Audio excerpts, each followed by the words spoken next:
We also have Devendra Kumar, who's the CEO of Fresh Today. Uh, Fresh Today, as you might know, is a grocery chain, if I were meant to say it. Convenience stores, large proportion of fresh, and Devendra himself is a very, very experienced veteran in the food and grocery space, having been with the Spar Group in the Middle East and with several other retail chains in India. From your answer is that now we have to adapt to the wear and the use occasions as opposed to thinking about it as a product. So appropriate to whatever be the occasions, then we need to necessarily develop products accordingly. So if I were to take that same thought across to you, Devendra, um, in terms of consumer behavior, if you were to look at this whole concept of quick commerce, as opposed to the past, where you'd go to the main market, say for example in T Nagar, you go to the T Nagar market, you'd buy your provisions for a month, you bring it back home, then you might run out of a few things during the course of the month, you go out and buy those few, replenish your pantry, and then you go back again next month to buy.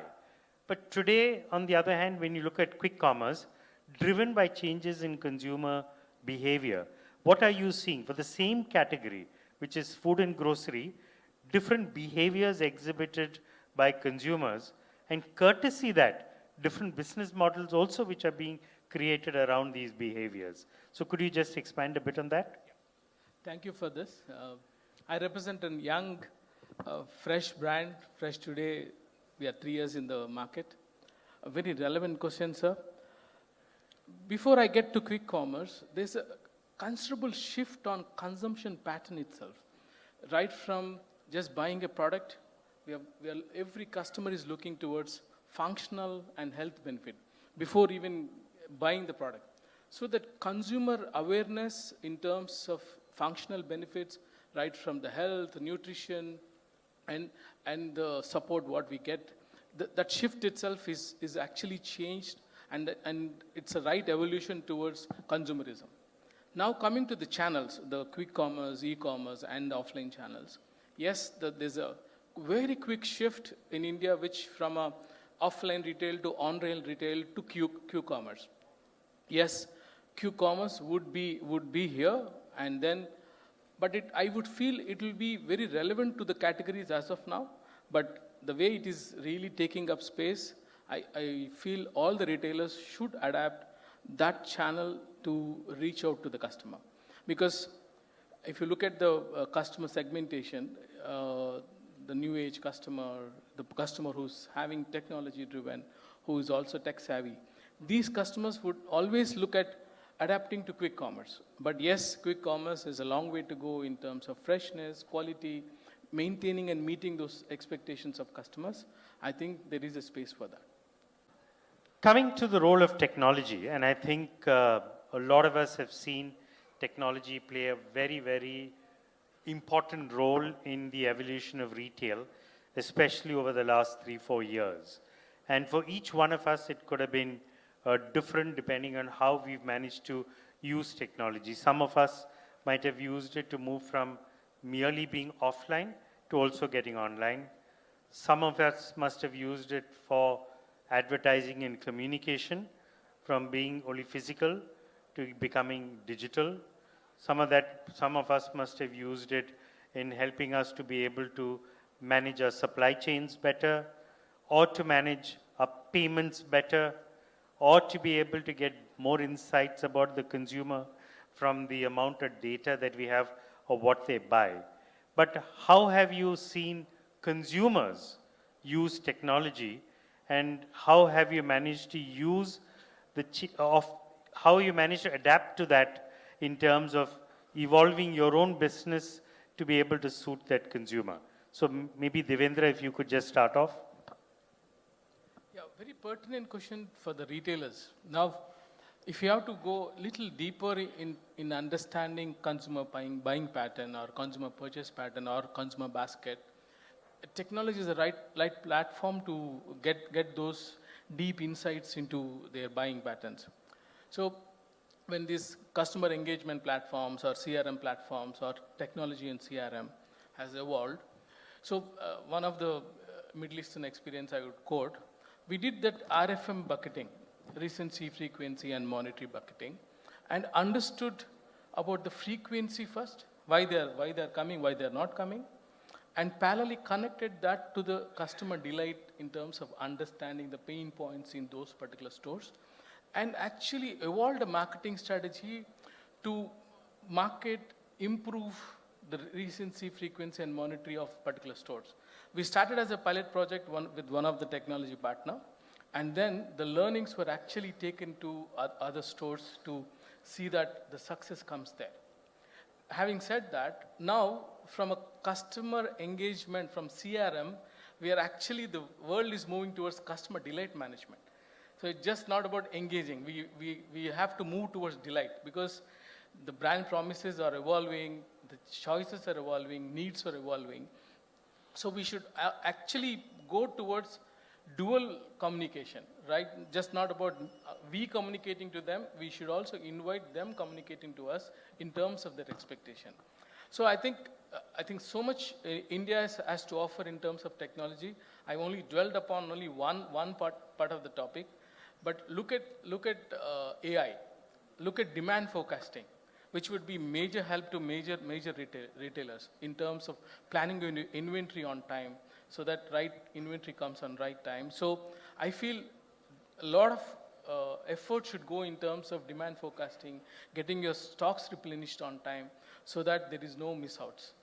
So in terms of an effort at a summary level, customer delight, demand forecasting, managing technology or managing a store SOPs in terms of checklists, implementation SOPs, there's so much to offer in terms of through technology. I think we should as quick as embrace those newer technologies or upgrade your technologies and move there. Let me come to the last point, which for some of the people in the audience you might not be able to see. It's about the role of people in our stores. And the whole thing is about how do you elevate the entire experience in the store from being merely transactional, which is what you could do even online, to actually building out experiences.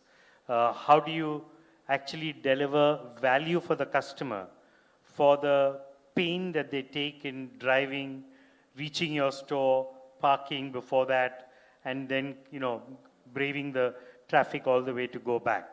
How do you actually convert the people who work in your store from merely saying, here, what you want I will give you, versus actually advising the consumer, and specifically in certain categories like jewelry, that's very important, fashion is another category, and then create a personal experience for the customer.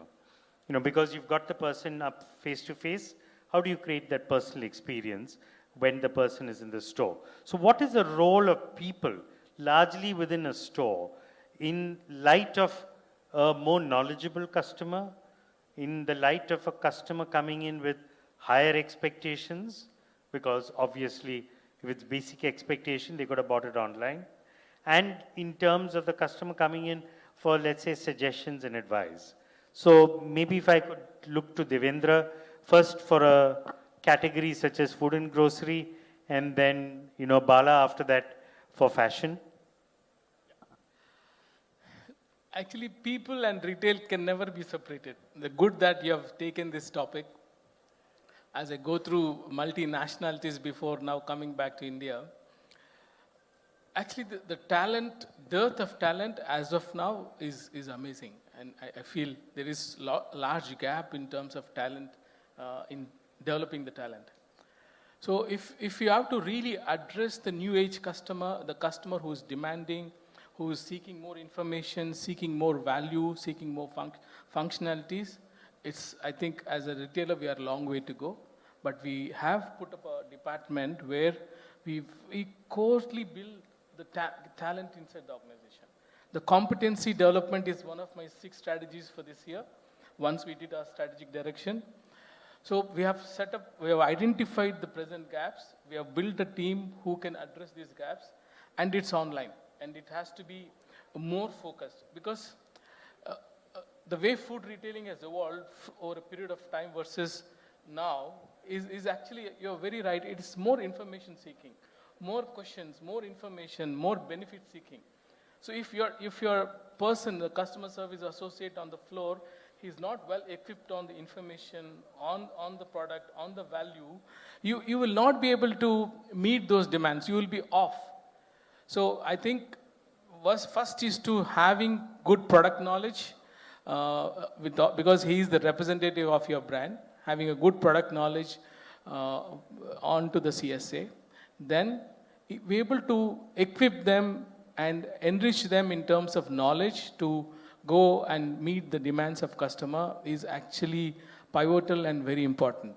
I feel we as a food retailers really needs to go there in terms of training, developing your talent at the store level. Plus, the leadership at the store plays a very key role. The leadership at store actually needs to be more educative, more training oriented, more development oriented, more giving oriented. So that will actually help them to develop the talent and also meet the new demands of the customer. I think I would stop. Sure.